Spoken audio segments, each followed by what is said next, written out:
Hi, this week I am going to be talking about early signs of autism in a developing baby. Before I go ahead with the topic, I would like to talk about meaning of autism, types of autism, and related disability disorder, which are ADHD, speech delay, and cognitive disorder. Autism refers to a neurodevelopmental disorder. It's a disorder of brain function which affects emotion, communication, self-control, self-management, and memory, which tend to unfold as the individual grows. It tends to last for a person's entire lifetime. Autism has many signs, but the signs that should raise initial concerns or a red flag are communication difficulties, social interaction problem, and repetitive behavior. However, ASD can be either mild or severe. Now, types of autism spectrum disorder. We have high functioning autism, low functioning autism, PDD, Rett syndrome, child disintegrative disorder, and Asperger syndrome. High functioning autism.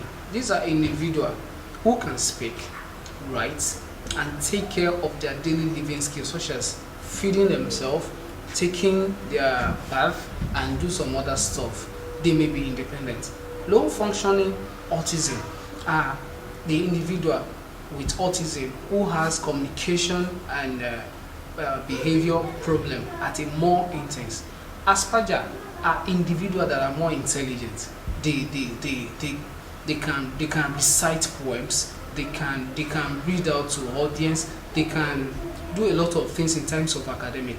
But the only issue here is social interaction problem. PDD is more severe than Asperger, but it is not severe as autism. Then Rett syndrome. Rett syndrome was formerly classified as a spectrum disorder, but now it is being known to be caused by genetic mutation.